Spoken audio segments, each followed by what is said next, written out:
Direito Constitucional. Se você deseja ser aprovado em concurso público, conheça a história e as dicas de um brasileiro que bateu o recorde de aprovação em concursos federais. Clique no primeiro link na descrição. Agora vamos para o episódio de hoje.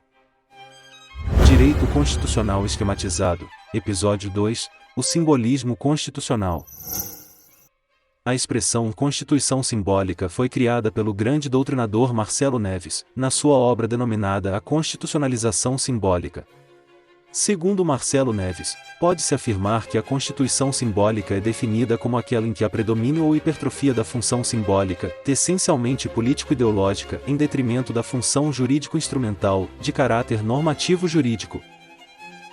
A grosso modo, se diz que a Constituição Simbólica é aquela que serve aos movimentos ideológicos do povo, no sentido que poderá ser modificada e aberta a esse movimento. E os princípios do direito são simbólicos. Nesse sentido, vamos conceituar as Constituições abertas. Constituição aberta. Grande parte dos publicistas vem anunciando a ideia de uma Constituição aberta, no sentido de que ela possa permanecer dentro de seu tempo e, assim, evitar o risco de desmoronamento de sua força normativa. Para Canotilho, dentro da perspectiva de uma Constituição aberta, relativiza-se a função material de tarefa da Constituição e justifica-se a desconstitucionalização de elementos substantivadores da ordem constitucional, Constituição econômica, Constituição do trabalho, Constituição social, Constituição cultural.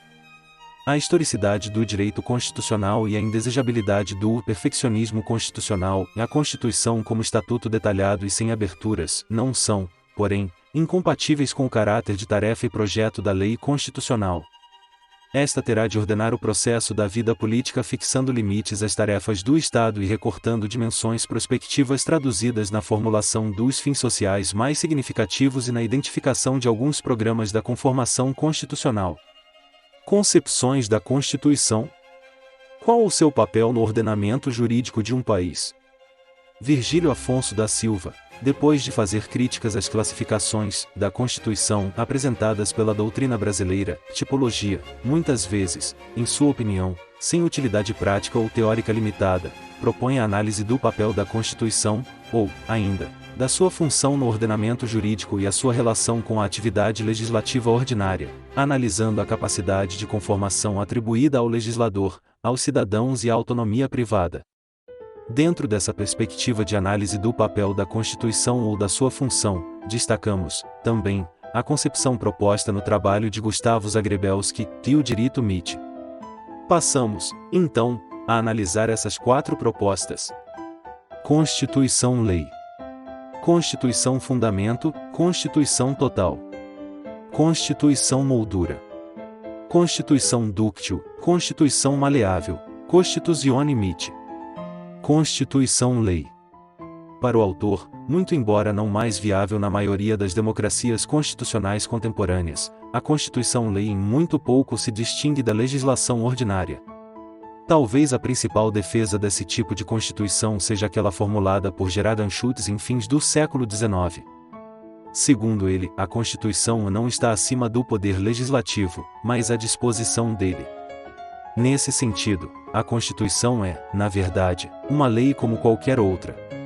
Os dispositivos constitucionais, especialmente os direitos fundamentais, teriam uma função meramente indicativa, pois apenas indicariam ao legislador um possível caminho, que ele não precisaria necessariamente seguir. Esse modelo, certamente, permite a justificação da tese acerca da supremacia do parlamento, mitigada, contudo, em tempos mais recentes, como pode ser observado, para se ter um exemplo, na Inglaterra a partir da entrada em vigor do Human Rights Act. Constituição Fundamento, Constituição Total. Por sua vez, na Constituição Fundamento, Constituição Total, a onipresença, ubiquidade, da Constituição é tamanha que a área reservada ao legislador, aos cidadãos e à autonomia privada se torna muito pequena. Assim, esses atos passam a ser encarados como instrumentos da realização da Constituição. Conforme anota Virgílio Afonso da Silva, a ideia central desse conceito consiste na reivindicação de que a Constituição é a lei fundamental, não somente de toda a atividade estatal e das atividades relacionadas ao Estado, mas também a lei fundamental de toda a vida social. Um dos exemplos mais marcantes nesse sentido é a teoria da Constituição aberta, de Peter Aberle, que, embora não sustente um conceito de Constituição total, defende uma concepção de interpretação constitucional que, por expandir de tal forma a abrangência da Constituição, acaba refletindo uma ideia de Constituição total. Segundo Aberle, todo aquele que vive o que é regulado pela norma constitucional é também um intérprete dela. Isso significa que praticamente todas as ações humanas seriam ao mesmo tempo reguladas pela Constituição e uma manifestação de uma interpretação constitucional, o que teria como consequência o fato de que nenhuma área da vida teria independência das normas constitucionais. O legislador, nesse sentido, seria um mero intérprete da Constituição, e sua tarefa consistiria sobretudo na efetivação dos direitos fundamentais.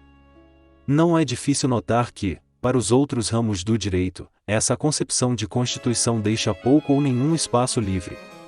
Na pena irônica de Forstov, tudo seria definido pela Constituição, até mesmo a produção de termômetros para a febre. Nesse sentido, Virgílio Afonso da Silva identifica uma inegável aproximação entre a Constituição dirigente e esse descrito sentido de Constituição fundamento ou total, já que a Constituição dirigente apresenta uma ideia subjacente, qual seja, a de fixar um plano de ação para a transformação da sociedade. Ao final, o autor apresenta uma severa e pouco reconhecida realidade que impera na jurisdição constitucional brasileira e na doutrina pátria. Muitas vezes, inegavelmente, esse sentido profundo de onipresença se verifica na interpretação da amplitude de normas ditas de reprodução obrigatória da Constituição Federal nas constituições estaduais, não dando abertura para o constituinte derivado, ou mesmo ao se afirmar que o ato normativo extrapola os limites da Constituição, destacando-se, como exemplo, a posição da doutrina que entende inconstitucional a exigência de preenchimento de certos requisitos para o ingresso em juízo com a ação. De habeas data, como observa, as normas constitucionais, nesse sentido, não somente irradiarão efeitos pelos outros ramos do direito, elas determinarão o conteúdo deles por completo. Constituição Moldura.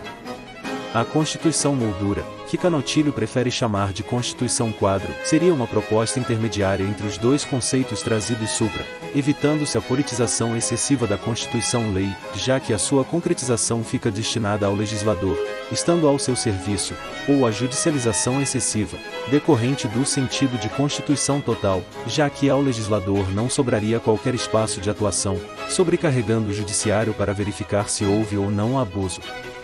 Como bem observa Virgílio Afonso da Silva, a metáfora da moldura, no campo da teoria constitucional, é usada para designar uma Constituição que apenas sirva de limites para a atividade legislativa. Ela é apenas uma moldura, sem tela, sem preenchimento.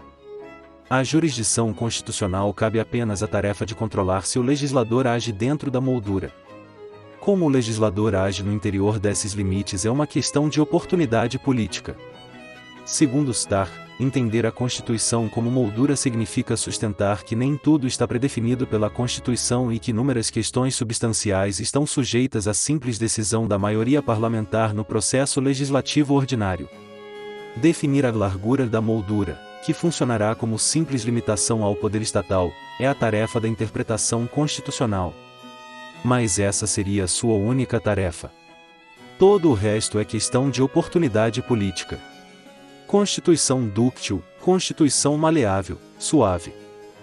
Conforme observa Canotilho, entre as novas avançadas sugestões da moderna teoria da Constituição está denominada por Zagrebelsky Constituição dúctil ou malite, para exprimir a necessidade de a Constituição acompanhar a perda do centro ordenador do Estado e refletir o pluralismo social, político e econômico. Neste sentido, a uma Constituição caberá a tarefa básica de assegurar apenas as condições possibilitadoras de uma vida em comum, mas já não lhe pertence realizar diretamente um projeto predeterminado dessa vida comunitária. As Constituições concebem-se, pois, como plataformas de partida para a realização de políticas constitucionais diferenciadas que utilizem em termos inventivos os vários materiais de construção semeados nos textos constitucionais, sim, a sobrevivência da sociedade complexa, pluralista e democrática, reconhecendo-se a importância de uma dogmática fluida, depende da identificação de um modelo de Constituição dúctil, maleável, a assegurar, dentro dos seus limites e de uma perspectiva de coexistência, a espontaneidade da vida social e, assim, as condições para a vida em comum. E encerramos por aqui. Assista o episódio 3, com as classificações de Constituição.